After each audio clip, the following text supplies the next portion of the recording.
Welcome back to the Detroit is Different podcast studios. And today, I know I've said this before, but y'all about to get a lot of people that I should have been interviewed. So this one been in the mix for a while. And actually, in the mix for a while, we done connected on other stuff. Like a lot of my mom's my first fan, just like organizing how stuff would be in order. I was like, man, let me reach out and see what I could get and who's willing to give. And he actually gave some game. Game is so valuable these days. Even if that game is something that you'd be like, let's just put the 2 and 2 together and make that 4 for real. So basically that's saying information was given from experience from somebody that I know has had experience raising millions of dollars in an industry connected to something where a lot of brothers such as myself really ain't in. And he really only a little bit older than me. So like he's like the first person in the room to a lot of this. Kirk Mayes, how you doing, my brother? What's up, brother? Kyrie, very much of a pleasure to be here, brother. Yes, sir. I'm proud of what you're doing. Thank you. So we always start these off with your Detroit story, your peoples. Mm-hmm. What got y'all people to Detroit? How many generations deep? What connected? That's a great question, brother. Nobody ever asked me that. So the way I got to Detroit was my mother immigrated from Jamaica. And her landing place actually was New York. So technically, I was supposed to be a New Yorker. Wow. What happened was the long story shortened, is that she, growing up in Jamaica, always aspired to be like one of our original matriarchs in our family, one of my aunts, a woman by the name of Sarah McFarland. And my aunt was a nurse, and because of that ability to make money and contribute to the family, she used to come back home all the time and come with basic needs stuff, barrels filled up with stuff for the family. My family in Jamaica is like really in the country, right? So. Really experiencing levels of need that, it's just hard to really imagine. So everything from toothpaste to toiletries, socks, all kinds of stuff. And then back then, right? Mm-hmm. So my mother saw that and she was like, I want to be like that. I want to be able to come back and get my family. So she decided she wanted to go to America. She wanted to be a nurse. And she wanted to do the same thing that my aunt was doing. And she came here. My aunt was able to sponsor her and file for her to get here. And she broke off on her own, living with some friends, probably at the time against my aunt's, advice. And, the story she told me was that one day she came home and all her stuff was on the porch because they got kicked out because somebody wasn't paying the rent. It took her through a really tough time. She ended up moving to Detroit. There was a lot of opportunity at the time in Detroit. And, I was born here. You know what I'm saying? So, and the rest is kind of history. So it's interesting, just unpacking that story, which gives so much more perspective to other paths that you've had. So your aunt kind of was like the catalyst of like the possibility model, as they call it now, of like, oh, that's something that's cool. That can be done. Yep. And then this is my big sister. So in that same vibe, it was my great aunt, so it was my mother's aunt. Ah, so your mother's aunt. Yeah, it was my grandmother's sister. Okay. And then in that connection, getting here to America and even getting into nursing, and she didn't even get into nursing. When she got to Detroit, she tried to find work. She had the plan of going to school, but she had me.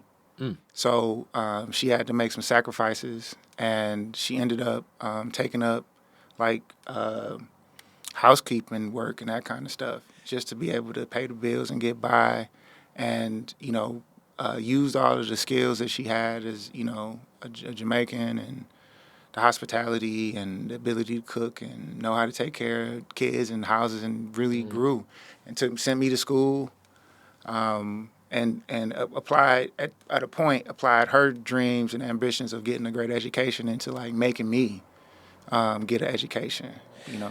So with that definitely also comes Jamaica and Jamaicans in Detroit aren't as prevalent. So the classic story I know of this is rest in peace, O.C. Roberts, hell of a DJ, reggae DJ, and he's like, I came to America because I wanted to go, and this is a horrible O.C. Roberts impersonation, because of Motown.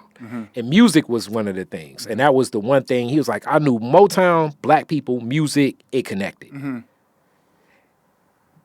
Jamaicans in New York is almost like, I mean, pick a borough. Yeah. But what was the thing here? And you said opportunity, but like, who did she know? What was the what was the family's perspective of like Detroit? You know? So you gotta appreciate, like, I was born in 1976. So my stepdad, actually, also Jamaican.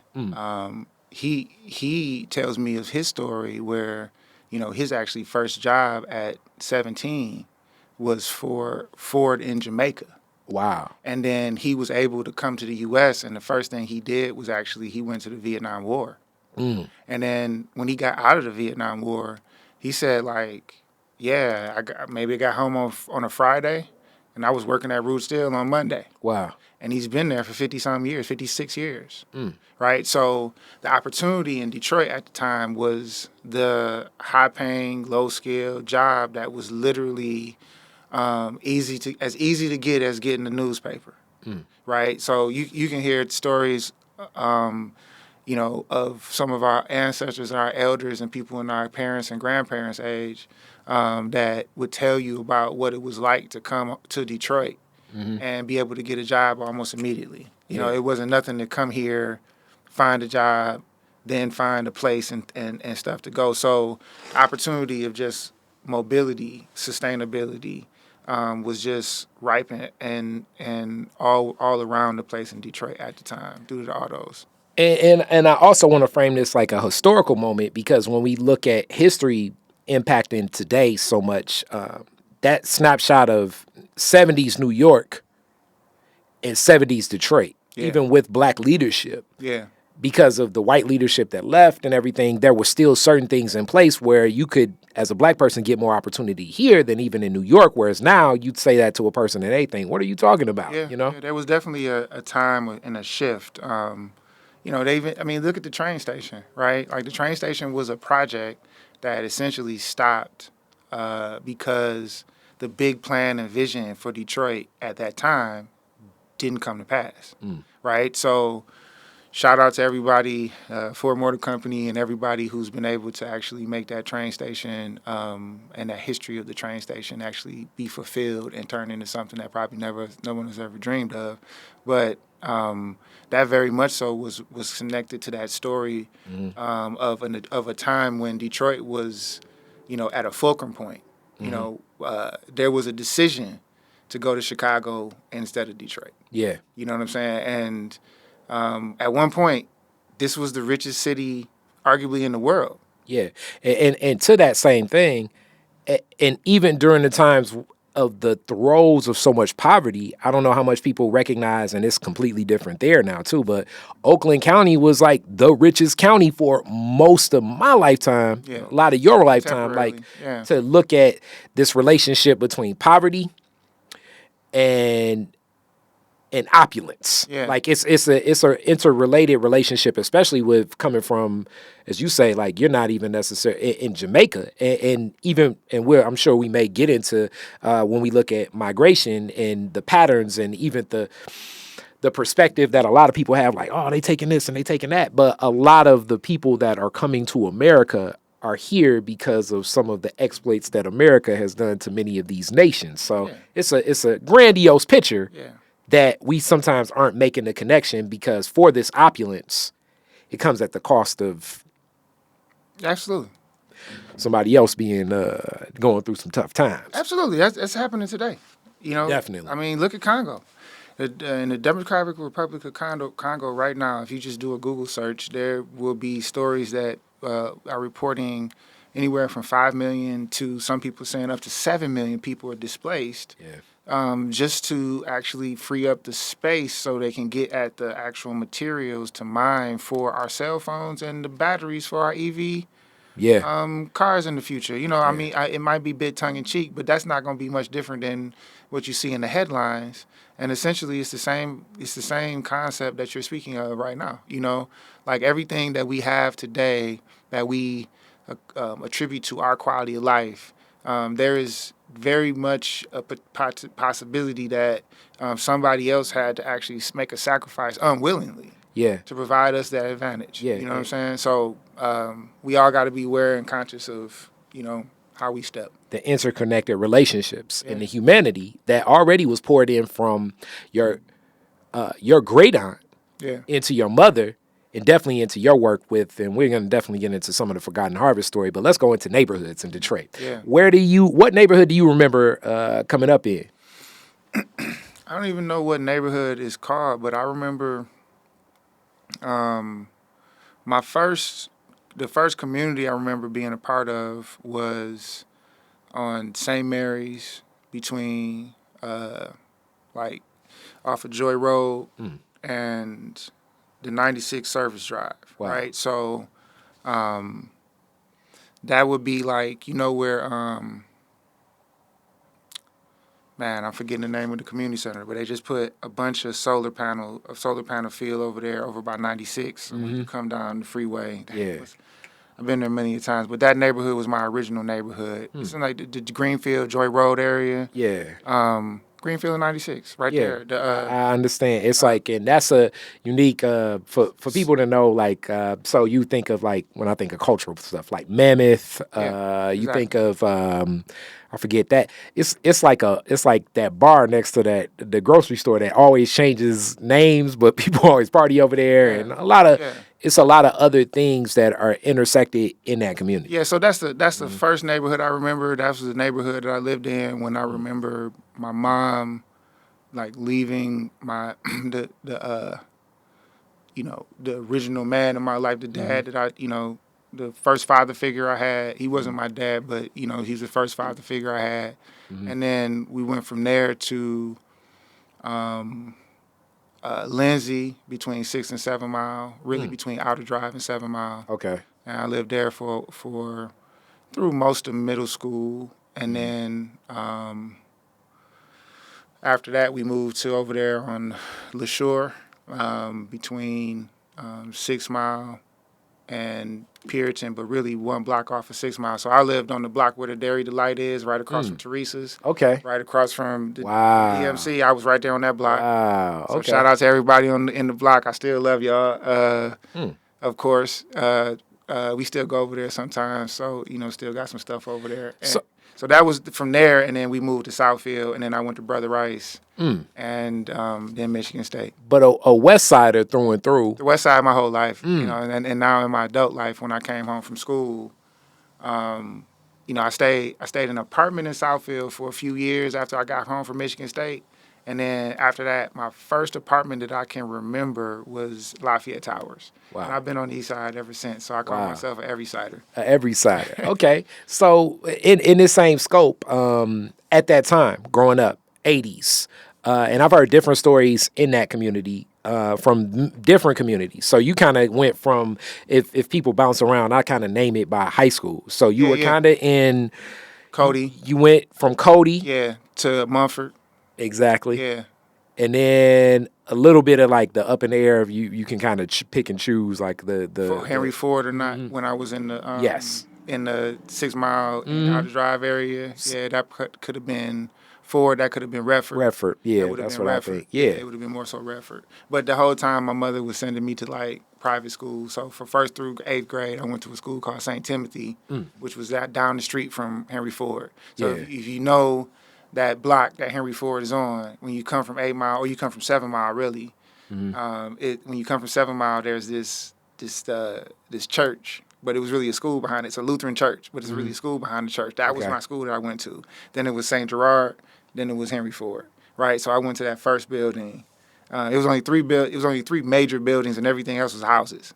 Right, so you can go down that street right now and you'll be able to see it. St. Timothy, St. Gerard, and Henry Ford. And I went to St. Timothy for 1st to 8th, and then I went to Brother Rice. And like I often tell people, the relationship, especially when we think of maybe 2000s, like you think of parochial schools and you think of something different, but even the parochial schools, just because Detroit's so black, it was like a different Yeah. experience when you think of like some of the brothers that went there, and it's like some of the most militant. You be like, for real? And it's Yeah. like, yeah, because the tone of it, and also some of the teachers were instilling this into the school, so it's not like the experience that certain people think of from, Yeah. it's not. I don't know. It's way more like Sister Act 2 than anything, Yeah, I mean, you know what I'm saying? I definitely remember how it started to feel different over time. So I would say, it started with like, okay, this is just a small school. Like when I went to St. Timothy first grade, Detroit Public Schools still had prayer. Like you still could pray in school. You still was getting up every day doing the Star Spangled Banner. Spangled Banner. Like the only difference with this school and the school down the street was essentially like maybe we had smaller Uniforms or classes, something. but I'm gonna tell you, we didn't actually have to wear uniforms even Wow. until like I was in fifth, sixth grade. I remember the Okay. whole thing, so it was really no different. Like I remember when the first feelers came out, those kind of cream boys with the blue and red stripes. I was like in fourth grade, fifth grade, and I had them. Everybody in the school was like, "Little kid in fourth grade got them boys." You know what I'm Hilarious. saying? And so and the school was just small, right? It was only probably I don't know, 100 and something kids first through eighth grade, right? So you had and the other part of it was, because it was a Lutheran school and it was a church attached to it, like certain days, like on a Wednesday or something like that, we would have like chapel. And one of my actual subjects was theology, you know what I'm saying, first grade through eighth grade. Then I went to a Catholic school for high school, and I was also in a home with a mother who was a single mother who basically used church as my second home, right? So I was 5-6 days a week in a Pentecostal church. You know what I'm saying? So that it didn't make the church part, it didn't make the religious part of school a foreign thing to me, but it was different. It was an additional piece that even as there began to be separations, like, oh, we got to wear uniforms.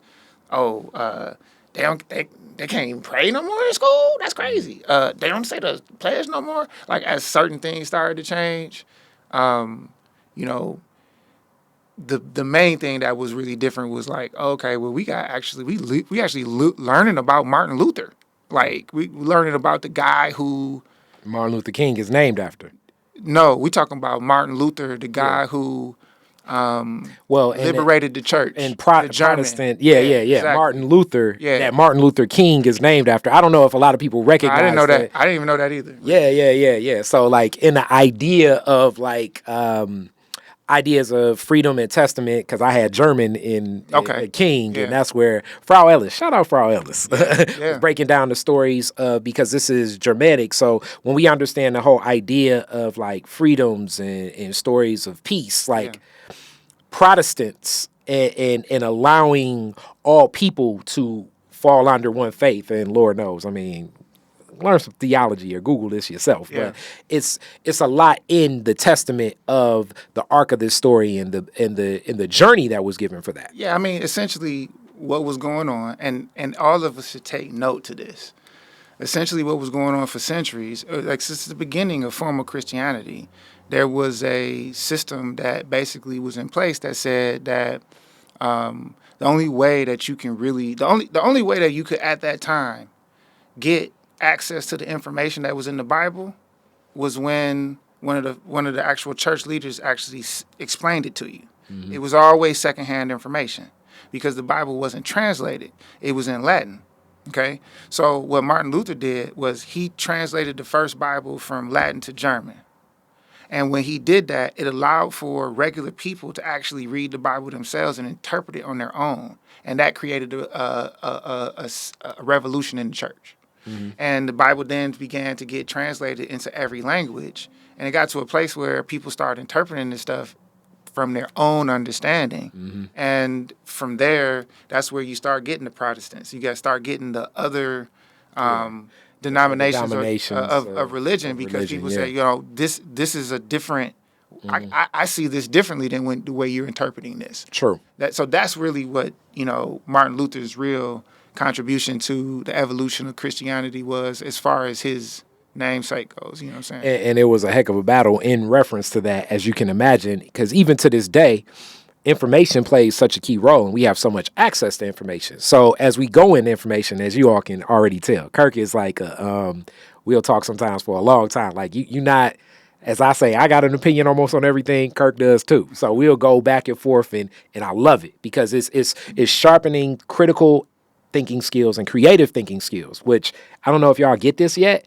That's the number one thing I want all of us to have, applying critical and creative thinking skills, because I think it strengthens the group collectively. Now, it becomes tougher because it's going to get into a consensus is going to be unpacked on many layers. But in that, I can imagine you've been like this for a long time, even when you were younger. So what was your school journey like as a person that has that, a mind that is not just necessarily just going to take all information that's given for face value? Yeah, so it wasn't always like that. You know, I definitely, just like everybody else, if you can give me the quick answer, I take that too. It's just that, over time you realize, especially when you're at a situation where the scenario puts you in higher stakes, and it's more important to actually have the information and be certain that that's the right information, that you'll find that sometimes it's not safe to just get the snippets. Like, for instance, in my high school, they knew that we were all trying to read the Cliff Notes instead of, it's not that every teacher don't know that you're trying to read the Cliff Notes, right? But at Brother Rice, I remember my teacher. Well, I had one of the tougher teachers too, Mr. McDunn. But I remember him specifically saying, "You can read the Cliff Notes all you want. I'm not going to test to that." So what he was doing was he was actually testing us based on our ability to think analytically.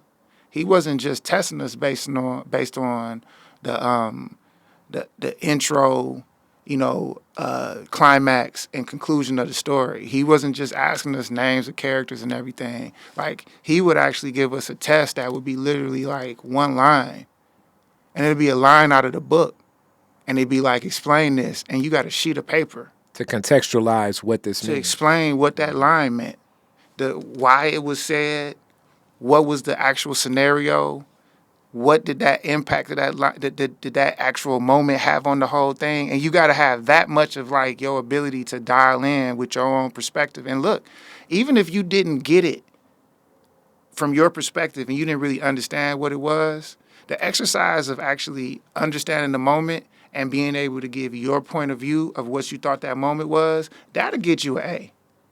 And when he come to class, what was remarkable about him, he would come to class and it looked like a whole bunch of just like crazy piles of stuff in his hand. There's no way he know what he got in his hand. Nobody could substitute and take his class, because he would take that whole pile of stuff, put it down, go into this big old stack, take out that one paper and be like, "Frazier, I love your answer, babes, but let me tell you, it didn't mean that. It meant this, this, and this." And we all would be like, "How the hell did that? Is that what you said? Damn, how the hell did he know? Like, how did he come in here remembering what your answer was, why your answer wasn't right?" And when we looking at all our papers, he did the same thing to all our papers. And this test was like 3 days ago. So, I had the type of educators, I had this gift of this one particular man for sure, who loved what he did.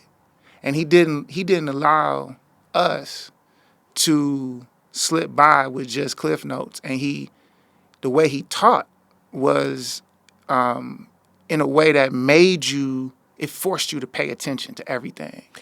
So that definitely brings me to Michigan State, because what's said is college is a space where you're going to strengthen your critical thinking skills. That's one of the packages, even though it's so weird, because to me, college is, my marketing mind, I always think, especially in my era, 90s, 2000s, college was always packaged as, it'll be good, you need to learn. But in reality, it's like, that's where you go to get a job. Yeah. So like the whole idea of employment and career opportunity comes into this concept of strengthening your thought process in your mind. Yes. So literally, I was talking to my wife about this last night. The greatest value, the greatest ROI I got from all that special education, you want to call it, was when I got done with it and I got home, I could teach myself anything. It had nothing to do with what they taught me. What they taught me was a blueprint and a way for me to get to know myself so that I can understand what it takes for me to learn some information that I really wanted to understand, right? And ironically, and maybe not so ironically when you think about it all, when I got home and I found myself for the first time in my life after 16, 17 years of being in a matriarch's house who thought that education was going to be the only way that this kid was going to be able to fulfill her dream of him being successful enough to be able to go back home and take care of our family, because that was the other side of it. She wanted me to get a good education. To fulfill the vision of your great aunt. Yeah, because she also took me home when I was 1. And she made sure that I went back every year for everything to get to know family. You know what I'm saying? So after 50 times in Jamaica, I stopped counting, and that was like 8th grade or something like that, right? So like going back and forth to Jamaica was a part of like the process for me to like being ready to being able to know my family enough to love them. And I do got to connect this too, because I traveled, we traveled to the Bahamas in the 90s, but okay, international travel no Uber, no Google Translate, no smartphone. Yeah. That's a different type of international travel. Yeah. What was it like? What would you explain but in that international travel, I remember a little bit more like humanity and connection to others, a little bit more from some of the trips we took. Yeah. So,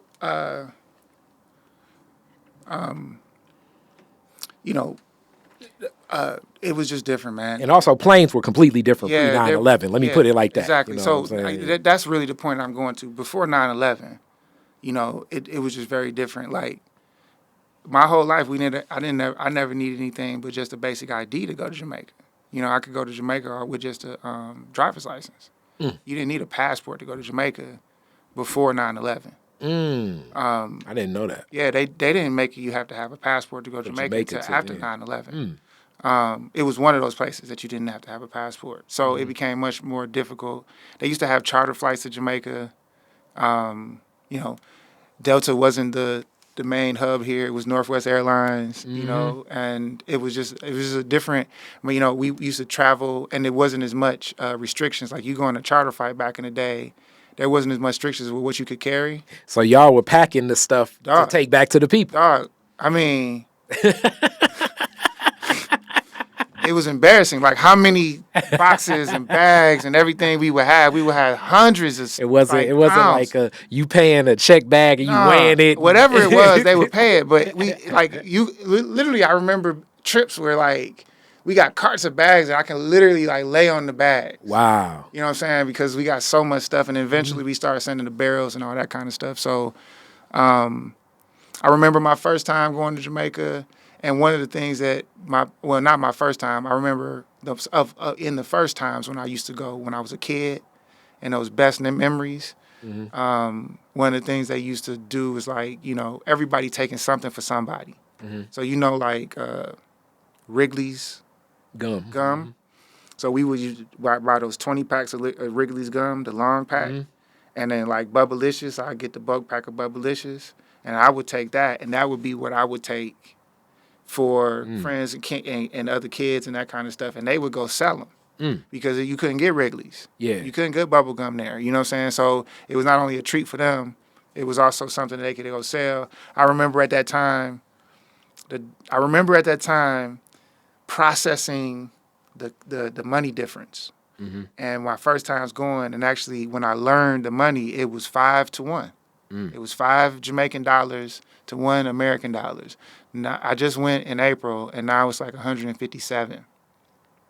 Jamaican dollars to $1 American. And so, and I've never seen it kind of like go down. Like my whole life.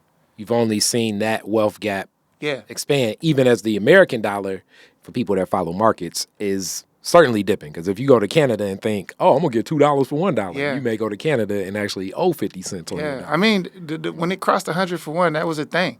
You know what I'm saying? Now it's at 157. Wow. You know, and if you go to Jamaica right now, it doesn't feel like it's ever been so prosperous.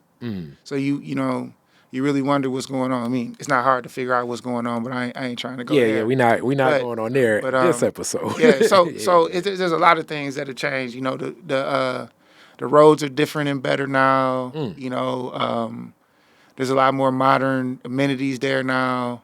And the internet. The internet is something that, well, you know, I feel like when the internet became ubiquitous here, it was becoming ubiquitous there because of the tourism and everything. You know what I'm saying? You know, you couldn't have a tourist population that was not able to live without the internet here and go to a Jamaican hotel and not be able to have the internet there.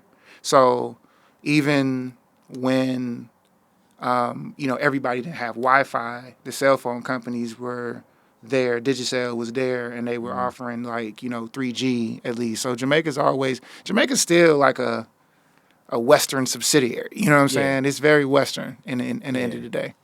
So with that, you get out of state. What's the first move after leaving state?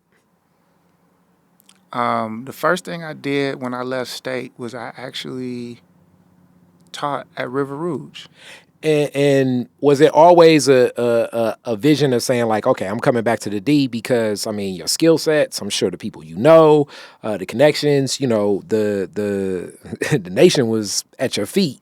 Yeah, What was it that brought you back to the crib? You know, man, that's a great question again. Good question, Kari, because this is one of them things I don't think about a lot, but when I think about it, it's like one of those inflection points in my life that it makes me wonder, like, man, what would have happened if I would have stayed in New York when I was younger? What would have happened if after Michigan State I didn't come back home, right? And I think about like the thought process I had at that time, and you know, I'm gonna be honest. I think probably most of the reason why I didn't leave is because I was scared. Interesting. You know, I didn't have a mental vision of not coming back home.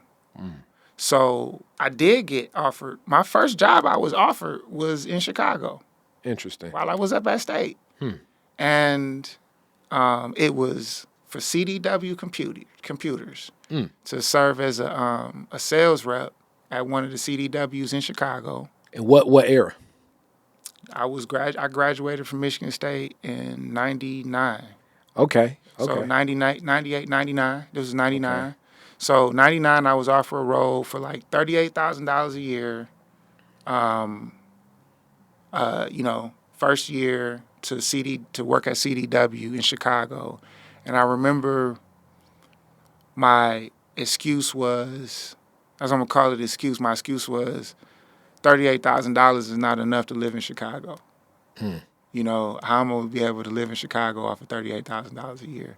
You know, and now I look back on it, I realize I would have figured it out because I came home and figured that out. And I figured that out, you know.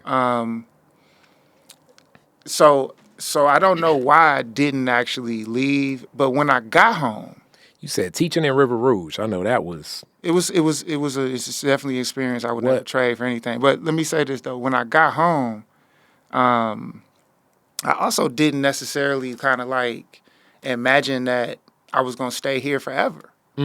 So I didn't want to go to Chicago. Yeah. But I didn't know where I wanted to go, and you know. The fellas just jumping in the car and doing like a little road trip was much more of a thing back then. We would jump in the car and go to Carabana in Toronto.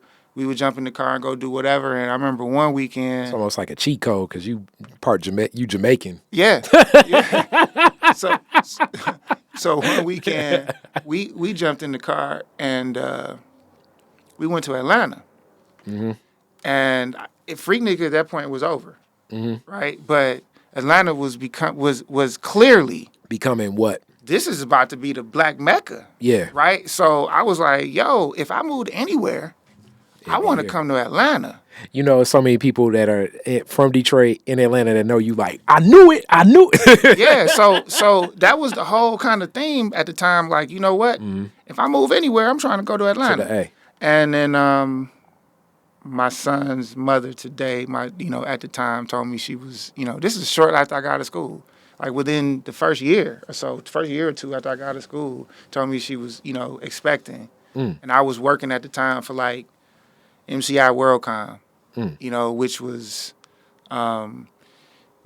their big product that they was selling that I was hustling out here was the two-way pager. That if you flip it up and you could actually Hey, that was the first pager that you could actually type your stuff on. Like so we had that as a product. So I was signing people up for cell phone. that was the hottest product. If you go to any like old school, like 50 Cent's Wankster video or something, like if you look at any hip hop videos from that era, if you younger, you like, what the hell are they? Exactly right. And I had Detroit because they didn't have any salespeople who felt comfortable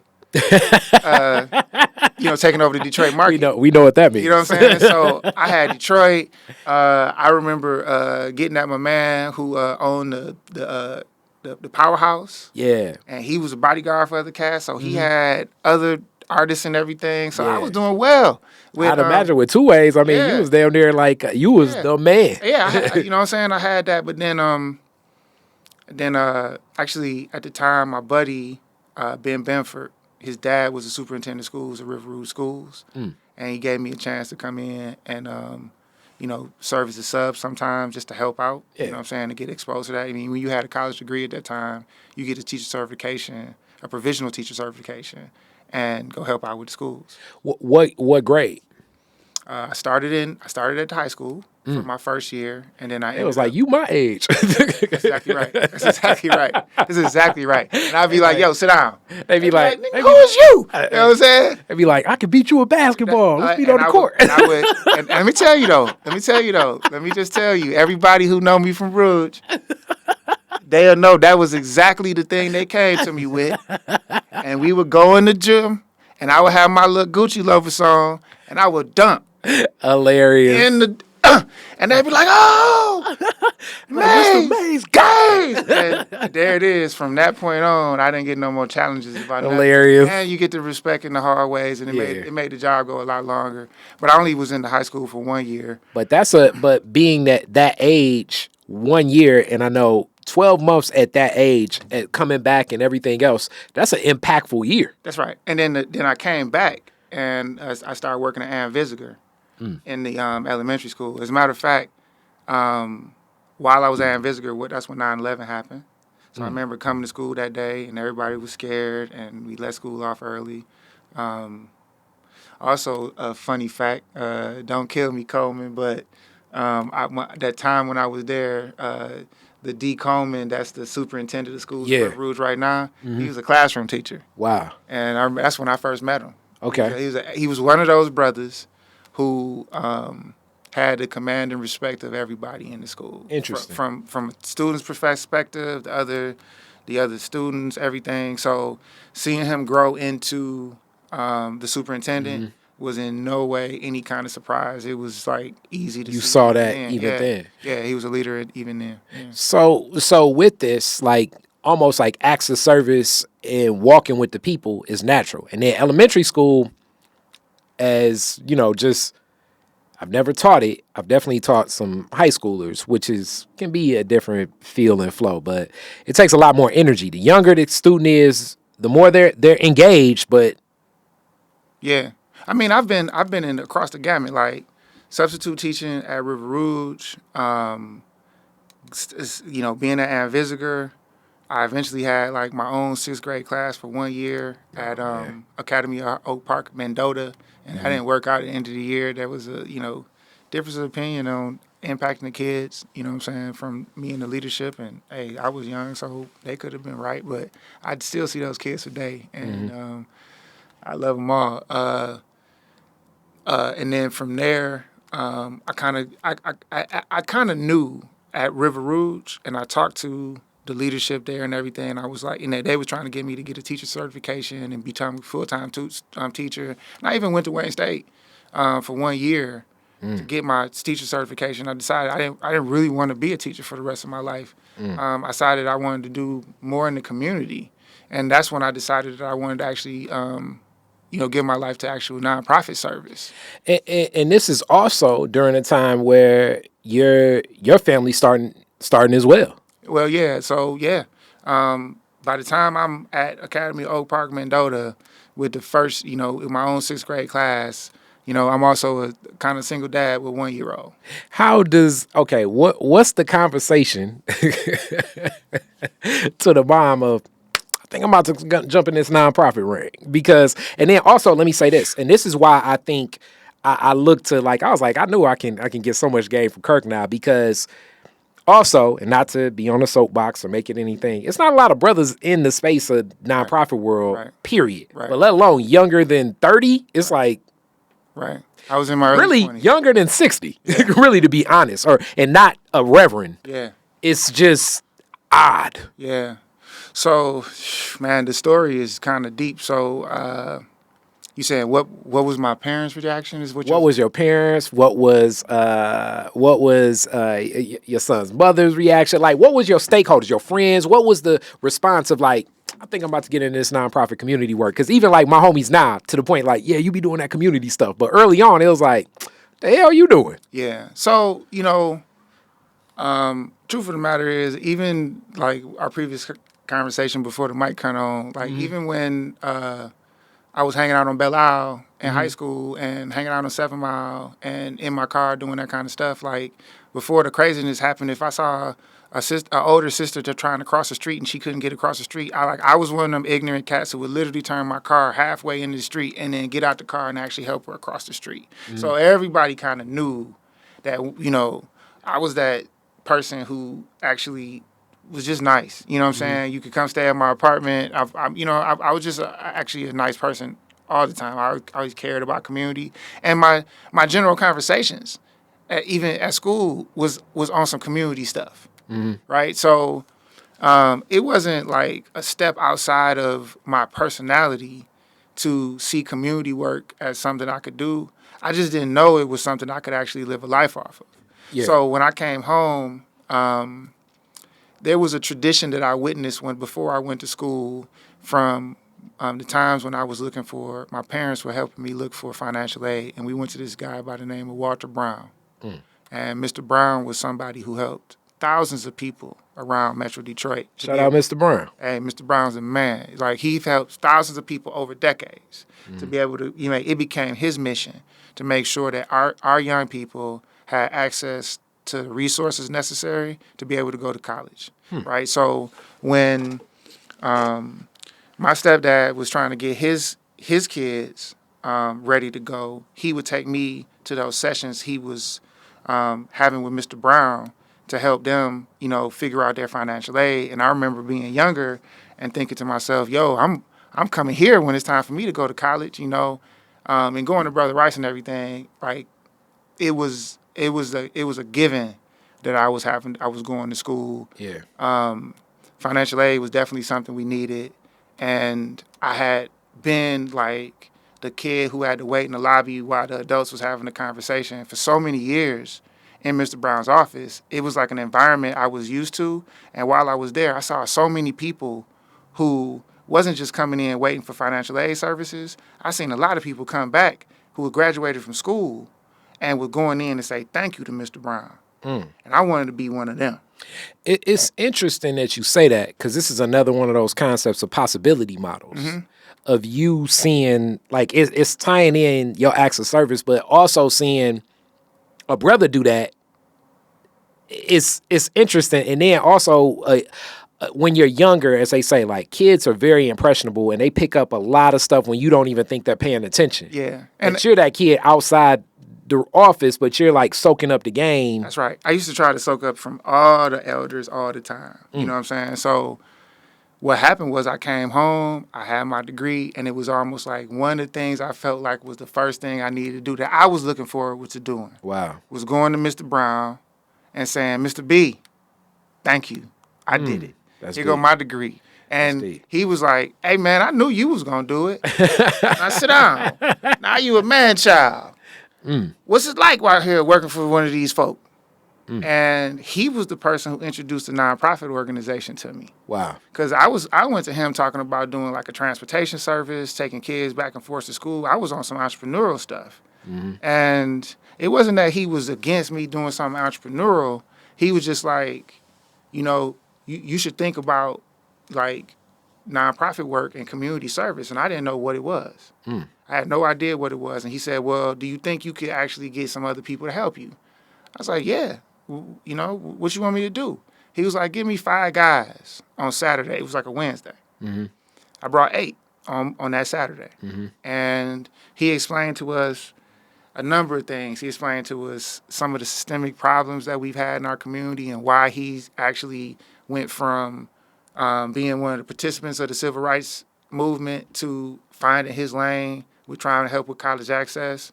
He pointed out challenges with education because he see a lot of kids who came to him ready to go to school or trying to get to school but wasn't ready because of some of the things that wasn't going on in the classroom. He pointed out some of the things that was deteriorating in the neighborhoods that was going to be a systemic problem long term. You got to appreciate when I got home from school, when I got home from college, the casinos were just being built. So he basically had taken this to a movie moment, like pop culture. He had that moment in Boys in the Hood. Yeah. Where Serious Styles takes people over to the billboard and gives the most plain idea of gentrification, where he's like laying out the game. He's laying it out, but we also had a board that was set that he was basically telling us what was about to happen. He said, look, the casino's on their way. Have you ever seen pawn shops in Detroit? And we was like, nah, we in it. He's like, they building pawn shops right now. Why? Like that, it wasn't the prevalence of pawn shops in Detroit, but until they built them casinos. Yeah, I never put those 2 and 2 correlations. And so we was like, damn, so that's what that's going to mean. And at the same time, that was when a lot of people were starting to get their buyouts from the autos. I definitely know a lot of brothers that blew their whole buyout. So, and the buyouts weren't even that much. No. You know what I'm saying? We all knew that they was getting underserved for those buyouts. And the reason why we knew they was underserved, because we knew that those buyouts wasn't like a blip in time.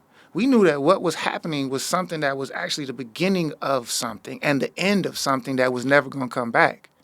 We knew that era that I talked about when my father came home and you could get a job in Detroit to do whatever. By the time we got to, me in high school, it was much harder being able to get into the plant.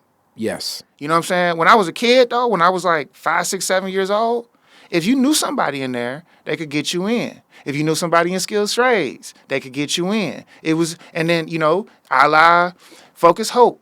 Let's get many people trained as possible so we can get people in the neighborhood knowing how to do this. And then in Mexico, robots, global economy stuff started happening. Jobs started to move from here, and we started to see a gradual decline.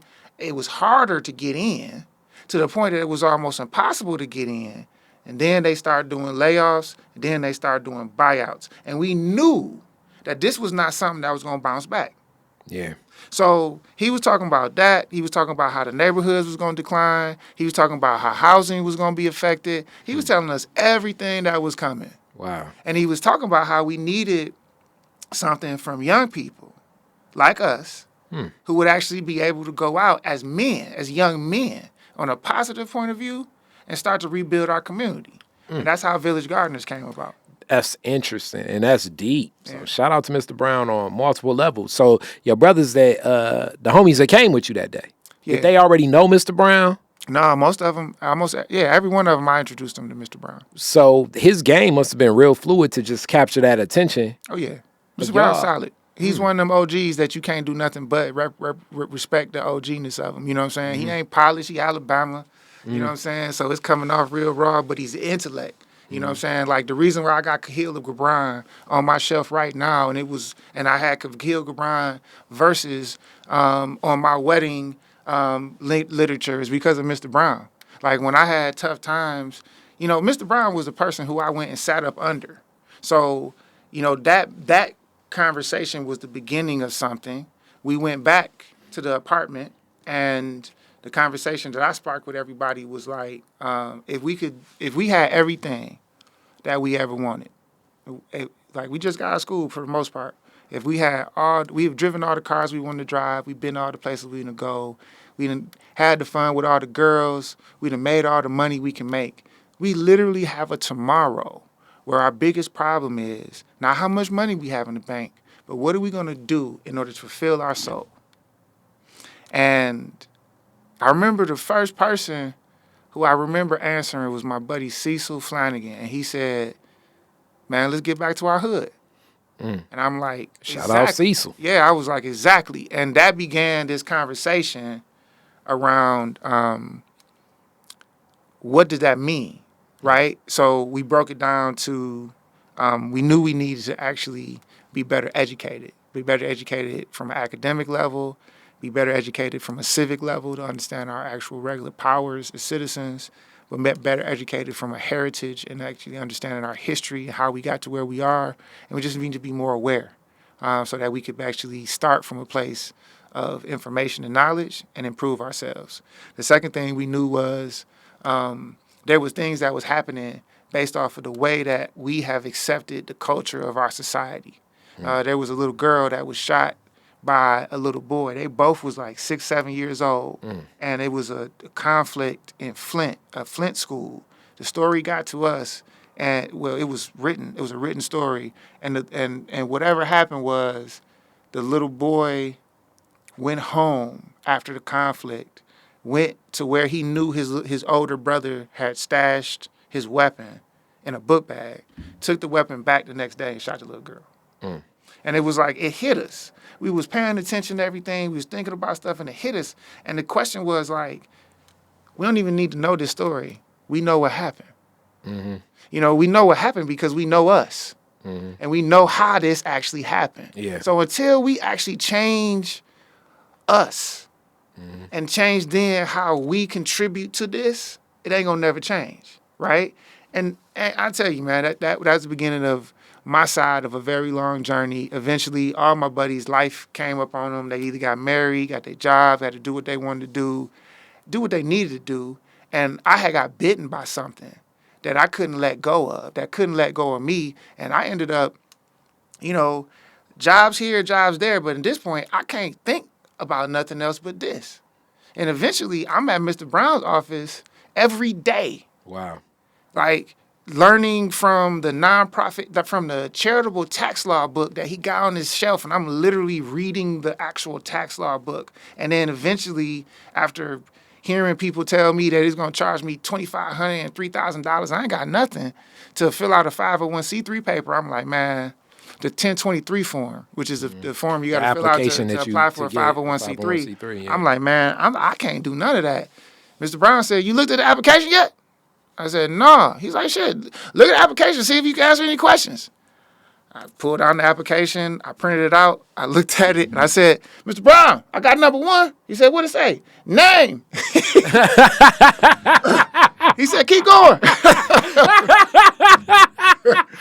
And what was interesting was between all the information that was in that charitable tax law book, it was like, the only thing that was on there was some trick questions because there were some things that explicitly said that you couldn't actually have on there. Yeah. So between the thing that we said we wanted to do for our mission and the guide that I had of the we can't do, can do out of the charitable tax law book, I took my time and I filled out the application. And they did send back something to like update some stuff, sent that back in. And by the time I was 28 years old, brother, I had got my first nonprofit organization. So I also want to... But remember what I'm saying, though? Yeah. By the time I was 28. First. So 23, 22, 23 to 28. Yeah. So it was a lot of time, me and Mr. Brown. A lot of tears, a lot of my friends being like, dog, you gonna quit yet? Yeah. You know, so that's a whole nother story. And I do want to also uplift the recall of like what you did learn was that you can take on anything, but you also just added that key aspect of time, you know, so... You know, I think it's the old adage they say God's an on-time God, which can be, I don't know how much I would repeat that, but patience is a virtue. I do often say that. And then also in it, you're learning different systems and game, and you're getting more ingratiated in community and connecting and seeing more of the connections. Because I assume just being around Mr. Brown more, and also now having experience being in schools, you're seeing more of these relationships. That's right. And having more of a critical and creative thinking model of the challenges in community That's right. and how that connects and intersects. Right. And then now, as I'm jumping, because Lord knows we getting closer to time, and we definitely gonna do a part 2. But you're learning a little bit of how politics interacts with this. Yeah. And I had made a decision then, because Mr. Brown had told me, shoot, a couple months in, and I remember I'm there for years. Yeah. Right? And I'm honing myself, but all this intelligence and everything that I had picked up over the years, I'm pouring this into something I care about. Yeah. Let me just back up for a second. So let me just answer this one point. So even then, Mr. Brown was like, boy, you're going to be something. You're going to be some kind of politician one day. I was like, Mr. Brown, I don't want to be in politics. Yeah. So he always telling me, I can see you. One day you're going to do this, you're going to do that. And I was like, Mr. Brown, I don't want to be in politics. But let me back up. The question you asked me to get me down this road was, what was the reaction of my family? Yeah. And all the other stakeholders. Yeah. So I didn't care about nobody else. I didn't care what nobody else thought because at that point, with friends who kind of like started but couldn't continue, me being out at like literally at some point, literally at a fanatical level with it.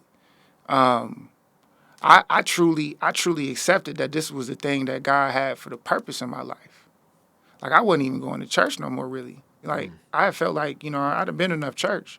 Like if I'm gonna demonstrate to God that I actually respect Him and respect everything He's blessed me with, this is what I'm going to do. And I'm gonna tell you, to this day, when I meet my Creator, I'm gonna feel accountable to that calling, because it was something that was given to me that was almost viscerally, like somebody said it to me right in my ear and spoke it into my soul. Like I could not do this.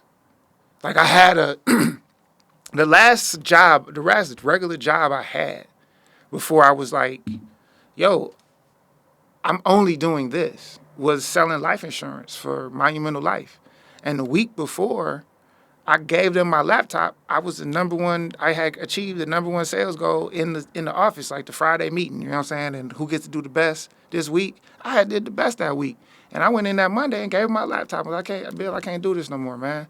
Because success there made me feel like I wasn't going to be able to do this thing that was in my heart. And I gave him my laptop, and I left that office and drove straight back to Mr. Brown's office after a year of selling life insurance. And I walked in the door, was like, Mr. Brown, I got to figure this out. And I was like, tears in my eyes. And I went back in the back of the office that he gave me a key to go in there anytime. And I started working on like this program. But like going back to the point, man, the reaction from my mother was, this ain't the plan. This ain't what all the sacrifice I made. Yeah. This is not what I've tried to get you to do. I definitely didn't send you to school to go to Michigan State, to come home to do this. Like, what's nonprofit? You telling me you got all that education. After all these years, I sacrificed literally picking up people's dog shit to send you to school, to get a better life, to go do what? And she saw the Rastas that liberated Jamaica die in the street. Yeah. She saw Martin get killed like a dog in the street. She saw Malcolm get killed like a dog in the street. And she know her son. Yeah. She know the type of arguments we could get into when we didn't agree. She knew how strong-willed I was, and she could sense how serious I was about this. And with pain and crying in her heart, she absolutely was like, no, you're going to kill yourself. You're going to make them kill you. And I was like, no, that's not what I'm going to do. That's not how I'm going to do it. I'm going to start an organization. I'm not going to do like that. I'm not going to be like that. I'm not going to be the problem person. I ain't running for nothing like that. And I in some ways, I was very naive to the threat that I could become. Yeah. But on the other hand, I was determined to prove to my mother that not only could I be successful at this, but I had discovered what God wanted for me. So if this is what God wanted for me, I wanted to show you that everything that you taught me about having faith in God's path for your life, Mom, I'm going to do the one thing that I'm supposed to do. So it was contentious. It was heavy contentious. Like, there was a time, I remember at the height of it, at this point I got a baby, and I'm trying to take him to see grandma, and at times I couldn't even go in the house over this. Yeah. It wasn't like I was doing anything. I wasn't crazy. You wasn't selling dope or anything. I wasn't doing nothing crazy. Yeah. I was literally struggling and doing everything I could to actually fulfill my role as a father. So I also wanted to make sure that he didn't have any kind of like separation from his family. And of course, my family loved my son, so they absolutely, that was like probably my only saving grace. I wouldn't even have been able to go over there if it wasn't for the fact that they wanted to see their grandson. And ultimately what happened was, so the worst day situation was I'm in the kitchen and I'm just dropping them off, and my mother's talking to me, and she's kind of calm. And she talked to me about what she wants to see from me in my life and why she sacrificed and all that. And I was like, that's why I want to do Village Gardeners. And Village Gardeners are going, and man, she turned around and picked up a knife, and she say that Village Gardeners one more time in my house, and I'm going to kill you right now. And I was like, wow, I got to get out of here. Yeah. And then what eventually happened, let me just, take this to the closure point at least. What eventually happened is, like after I left that job and went to Mr. Brown's and was like, Mr. Brown, I got to figure out how to do this. I honed in on the No Child Left Behind program and the supplemental education provider, contract.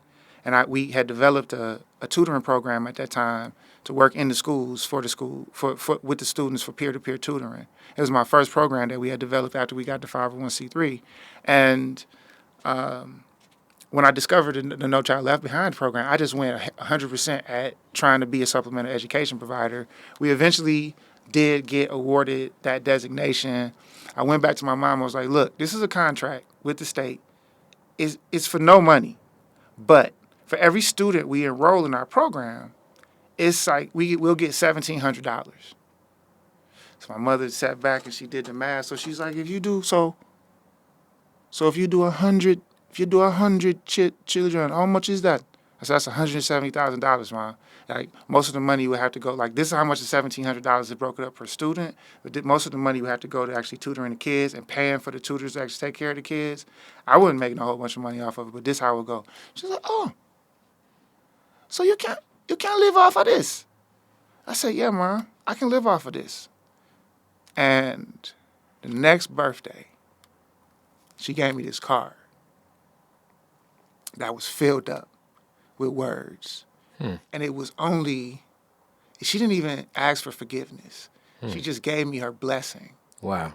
And I'm going to tell you, I don't know exactly what that day was, but I never looked back. The Kirk Mayes you seeing today is the person who fire got turned on. Well, the governor of the fire was taken off of it because I never got full permission from the people that mattered to me the most. When she gave me full permission, man,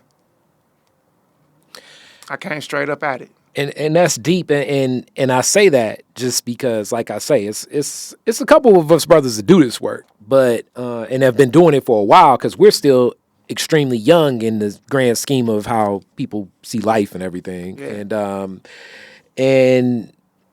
And I speak to this oftentimes. Like, I'll always ask people, like, when you go on that path, how do your stakeholders buy in?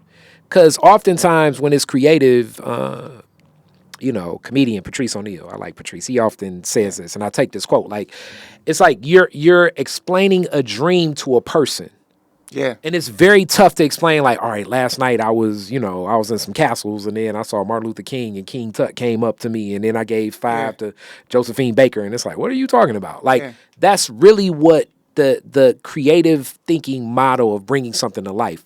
And especially when we think of the premise of how we're so based in America, and people know, like, shout out Piper, I'm definitely not as anti-capitalist as you, but through the concept of capitalism, everything has like this idea of outcome. Yeah. And we look at the outcome and things being value and the value of money being always the motivation for it. Yeah. And this path of community and finding value in people over things. So my saving grace was I did have a few buddies who were just as idealistic, but had to actually own up to the realism of their life. Yeah. So I had one in particular, Darian Dew, Mumford guy, Michigan State track, all that. Shout out Dew, man, I love you, bro. He was the person who, after that whole day at Mr. Brown, helping with the college planning students, studying in the back, working on this thing, another day that I'm trying to make some progress, but nothing happened. Another day. Like years, bro. I'm talking about years. And dude done got married, got kids, got his schedule. So I know what time he get home from work. He lived right here off 8 Mile. In a little house off of Kentfield. Mr. Brown office right down the street. When dude got home from work, I would sit on the porch and he would go inside, kick it with the kids, get dinner, whatever he had to do. I'd just be, they used to call me Kittles, like Kerry Kittles from UCLA back in the day. Used to play for New Jersey because of the hook in my head and the way I drove. You do look. So that's why they used to call me Kittles, right? They say I used to look. So Kittles used to be on the front porch. I know his wife used to be like, man, when he gonna get a job? When he gonna be stable? Hilarious. And Dude used to, whenever everything was done, Dude used to come outside. He used to sit on the porch with me. What up, dog? What happened today? Yeah, man, we about to do this and we about to do this. And every day he would listen to my dreams. That's deep. Every day he would listen to my dreams. That's deep. And when it got to the point where it was time for us to get the tutoring program, because I would go into Mr. Brown's office, and we had the 501c3, but Mr. Brown also used to tell us they don't fund organizations, they fund programs. So you can have the organization, now you got to get a program. So I'm like, okay, educational, social, and economic development. You know, that was the Village Garden way. It was, let's learn together. I was talking about the situation with the young girl who was shot and how that impacted us, and the fact that we recognized that was a part of the culture. So the other thing we wanted to focus on was how do we change the actual culture? How do we change some of the norms? How do we actually do things that would become routines that would make it easier to know each other? The Hungry and Sick Committee for the Block Club, the Welcoming Committee when you moved into the neighborhood, the organized games with the block clubs that would actually allow for the adults to teach the kids how to play things and do things. We had surveys to actually get asset assessments from people in the neighborhood that we could actually find out how those assets could actually help with things like helping the neighbor out, helping the kids, and that kind of stuff. And then the last thing was making money together, putting our money together, doing things doing things exactly like Detroit Food People's Co-op. I'm so proud. I am so proud because that was like the cherry on the cake for everything that we was thinking about doing for Village Gardeners. It's like learn together, live together, then make some money together. Yeah. So that has long been a dream that I hope for Detroit. So I'm so proud of that. So this idea of learn together was our first thing. I came home thinking, let's get a tutoring program. At least that'll be something that could give us a foothold into being able to get access and some buy-in from the community. I didn't understand how to actually fundraise for it, but I need to find a program. And what I was trying to find was something that could give me a edge up. So I was looking for a tutor certification. And there was no tutor certification. Like, no tutors were certified. And I was kind of shocked. Yeah. Like, anybody could be a tutor? But I found this place in Indianapolis called the American Tutoring Association. And I would call them all the time because it was the only place that I could find that would give a tutoring certification for this very peer-to-peer tutoring course. And I would call this guy every day, asking him questions about his stuff. And one day he was like, hey, Mr. Mayes? I was like, yeah. He's like, look, we're doing the training. It's on this day. If you can manage to get here, we'll teach you everything you need to know and get you your program. And, you can learn this program. You don't have to answer all your questions. Mm-hmm. I'm like, all right, bet. I can get to Indiana. I get to Indiana. I figure out, now remember where I'm at. What the situation is. At that point, the organization probably has like $500 in the bank. I swear to you. That's Indiana. Okay? But this is one of them days that is a completed day. That's the progress for the day. I'm super excited. I'm on the porch with Dude. Dude, this is what happened, bro. I called. My man said we can come down there. How much it costs me?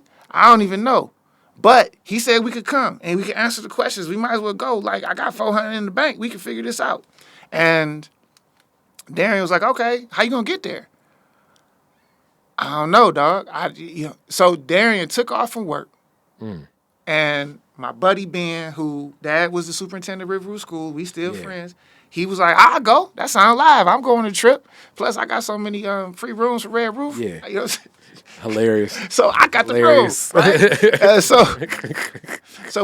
So we drive to Indianapolis. Dude gives me some loot to add to the loot. Yeah. So, because, you know what I'm saying, we got to eat and we got to, you know what I'm saying, gas for the car. And I got, total, we got about $800 now. Yeah. Okay. So we get there and we get to this place, man, and it's just the guy, his assistant, and us in a boardroom. I'm thinking this is like a class with a bunch of other people and all that. For real. Yeah. And it turned out that it was a class specifically for y'all. It was an all-day session just for us. Stay in the hotel, come back the next day, and a half day just for us to finish it up. So I get to the hotel, and I'm like, dog, we can't afford this. There ain't no way that the money we need to get home and what's gonna be left in the bank gonna be able to pay this man for what he giving us right now. Mm-hmm. And Ben was like, so what you want to do? I'm telling him we got an emergency. I go back to the crib. Mm-hmm. You know what I'm saying? So I'm like, man, we ain't gonna do all that, though. I'm just telling the truth. Like, all right, whatever. So we go in, that's the plan. I go in that morning. All the paperwork and everything is out.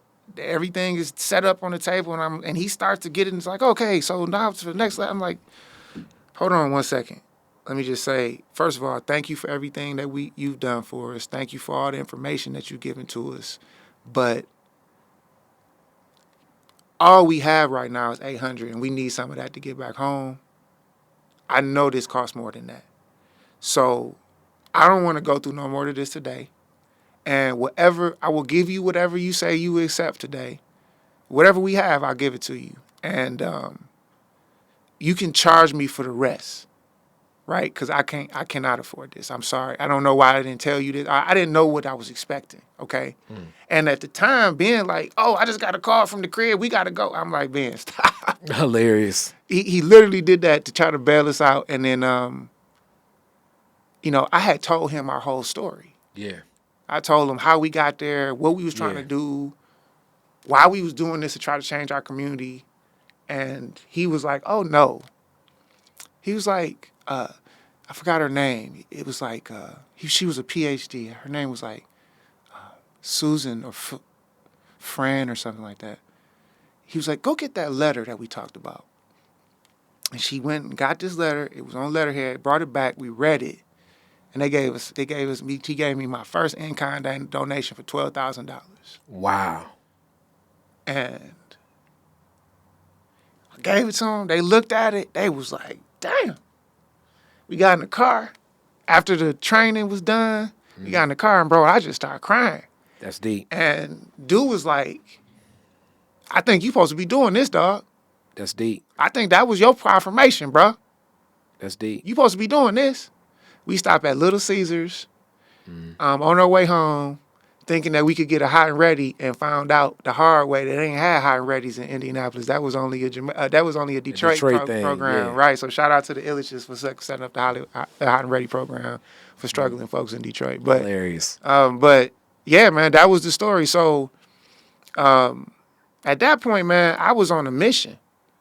I was on something where it was like, I knew that I was getting ridiculed. I knew I was getting laughed at. I knew people was like, what is he doing? You know, my mother would tell me that other people in the Jamaican community would see me and be like, what's going on with Kirk? He looking crazy, he looking rough and all that kind of stuff. And bro, I ended up on TV. Thank you so much for that story. That's as y'all can see, like Kirk's amazing at storytelling, like and putting that together. But also you uplifted one of my principal ethics that I live by, that it had to be spoken for me to say it. And in that moment when you opened up and told him that this is what we don't have, because when you're younger, you sometimes make decisions like that. You're not, I mean, you have to experience some things to know, usually to have the comfort of like, all right, what are the expectations and where things will go. And the beautiful thing about life is we're going to always have new experiences. So like, as much as we're here, it's some OGs that we got that we're going to pull that game from and apply. And when we get to those other spaces, but, the ethic is this one. The toughest truth is always the one you gotta tell. That's exactly right. I'm telling you like this. It's been so much of a thing that I've been a witness to. It's been so much something that has given me evidence to making sure I'm in the right place for whatever I've been asked to be and do in this mission, in this journey, that I don't even trust anything else. I don't know anything else. And it's to a fault, because I find myself sometimes, even as the CEO of Forgotten Harvest, where I would be in a conversation with somebody and I would be like, look, I'm at a loss at this point for the deep level of experience to probably be able to deliver this message in the appropriate way. But I'm just going to tell you, I'm going to do it the way that I have to do it. And don't take this wrong, but I'm going to give you the raw truth, because all I got is that. And this is what I've learned over my time and my experience. After you had the raw truth, all we can do is go from where that takes us. Now, it's much easier when you can give people that caveat and you can prepare them for that. Sometimes I've been found in a situation where, you know, it's in the open, open conversations with people in a community level conversation. That's still where I'm coming from. I'm going to do my best to be able to be as diplomatic as possible. But if we don't actually speak to each other off of the real and off of the truth, then whatever outcomes that we get from our steps due to misinformation or not the proper dosage of reality, we might still miss the mark. Yeah. And I didn't go through all this to drop the ball. No. So I want to make sure that I don't do anything that puts the gift of service that had been put on me as a responsibility at jeopardy. And also, I'm going to add this to that. It's bringing things back to like a little sports analogies. And I usually give this one. So as I talk about the design of America, it's like for those that play pickup basketball, I was the kid that had the hoop in my backyard. So in my backyard, I'm not saying I was Jordan, but I was great in my backyard. I go to other courts and it's like, I'm not going to be as good because I know that dip in the concrete. Right. I know where my best shot is. Right. I know I can move you over to where there's tree at, and that tree blocking the shot for you. Right. That's kind of like the design of America. Right. Now, winning in my backyard, I'm not saying it felt bad, but it felt like, it's like, eh.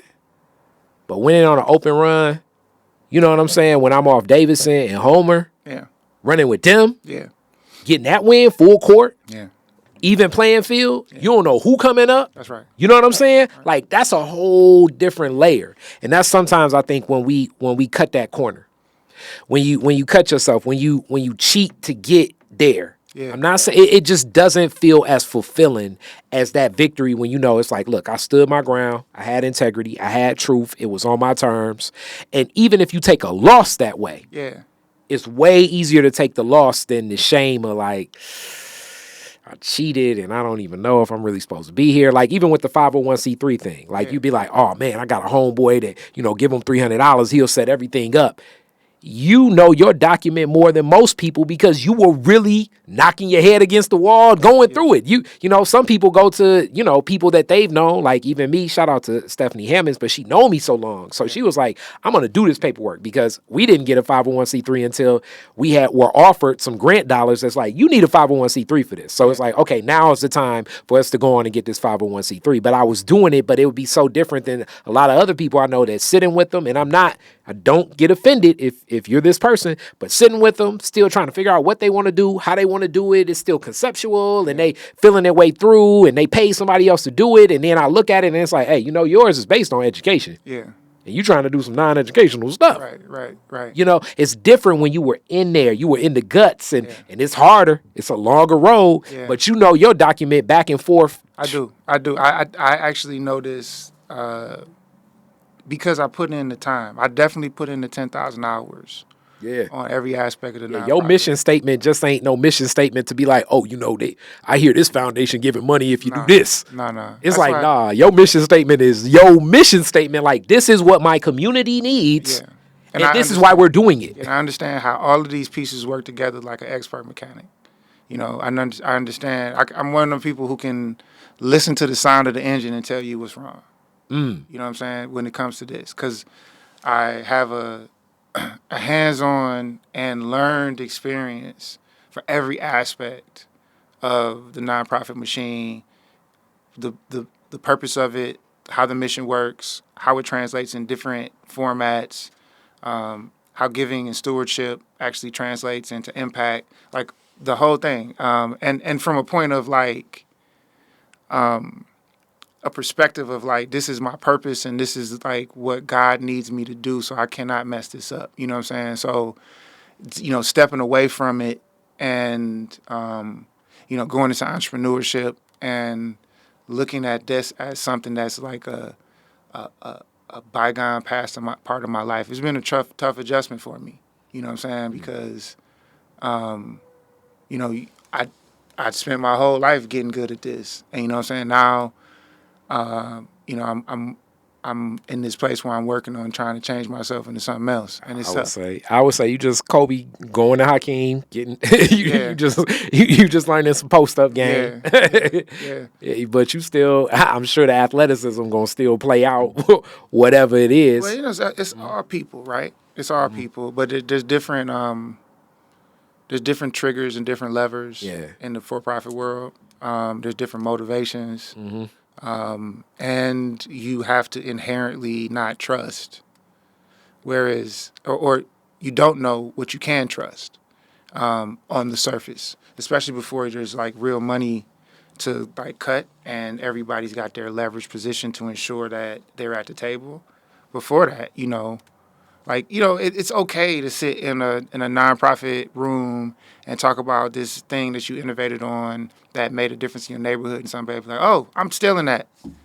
Not so much in the business world. You know what I'm saying? So that's that by itself in one kind of scenario is a snapshot of what it makes kind of tough for me to navigate through this world, because, over these years, I definitely know what it means to make sure an organization is prosperous and a mission is prosperous. So mechanically, I know what to do, but the things that you need to be able to anticipate with the human dynamic in your moves, there's some things that I got blind spots in the business world because I just don't understand people's hearts in some of these situations. And it's also it's different. So with that brings us to our closing questions. Yeah. I know you're gonna like these. Very first car. Year, make, and model. Year you got it. My very first car that I bought was a Ford Escort GT.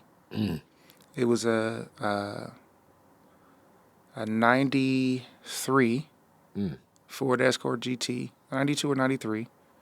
And it was the turquoise. Okay. Turquoise green. And it was right when the Escorts had changed the body style into the newer Escorts, Escort GT, whatever. So I had that. And I got it when I was 16. Where's the first place you went when you got it? Almost definitely downtown and probably Belle Isle. I probably went to go pick up my cousin, and I probably went to go pick up my cousin Damien and my buddy at that time. His name was Kevin at that time, Kevin Davis. Mm-hmm. I probably went to go pick up my buddies, and we went downtown. Okay. So the destination was The Rock or Belle Isle. The destination was absolutely either Belle Isle, and it definitely hit 7 Mile a couple times too. I definitely was on 7 Mile with it. All right. I love it. You're the DJ at the end of the fireworks, Woodward and Jefferson. You get to play 3 songs. What songs you playing? Oh, wow. At the end of the fireworks, it could be any kind of song, Anything.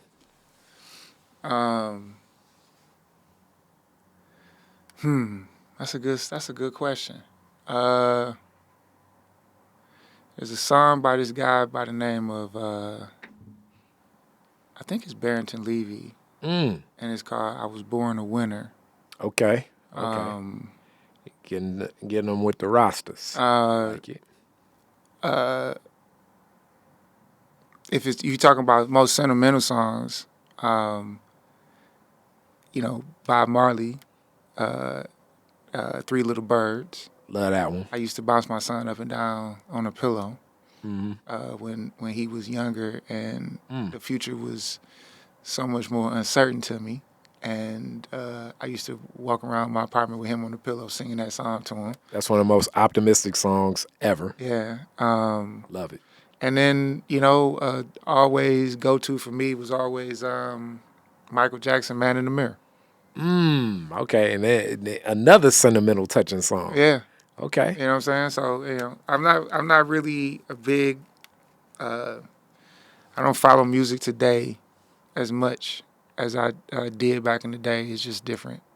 Okay. Yeah. And last question. You could rename Woodward after one Detroiter. Who would it be and why?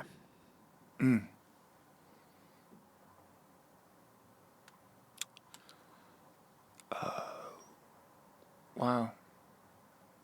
You know, do we have a Coleman Young Boulevard?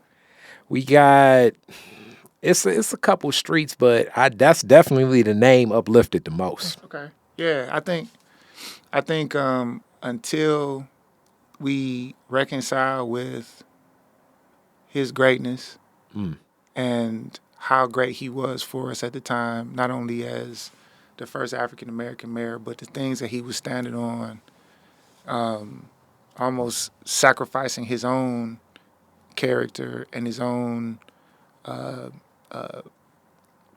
possibilities, to be the first black mayor here and to, stand on some of the principles that weren't accepted and weren't easy to swallow amongst the business community and the political community that really wasn't ready for that personality. And he did it raw. He did it the rawest way as you could possibly do it. Probably, maybe that was a flaw to his way. Maybe that was what we saw as a evidence of the frustrations he was dealing with, and knowing that he wasn't going to get everything that he was fighting for. Maybe that last little bit of rebellion was him showing us his spirit. But I will always say, my mayor will always be Coleman Young. You know what I'm saying? So, if there was anybody, I can't think of anybody right now that stands out. And I'm not saying that there aren't other people who probably very worthy of that as such of honor. But if I was going to pick anybody, it would be hard to leave him out of the conversation. I love it. Thank you so much. This was a fun one. As always, Detroit is different. Peace. Detroit is Different is where you get information, artistry, history, music, and even comedy. Detroit is Different, a home for the culture of Detroit. Visit online at DetroitisDifferent.com today.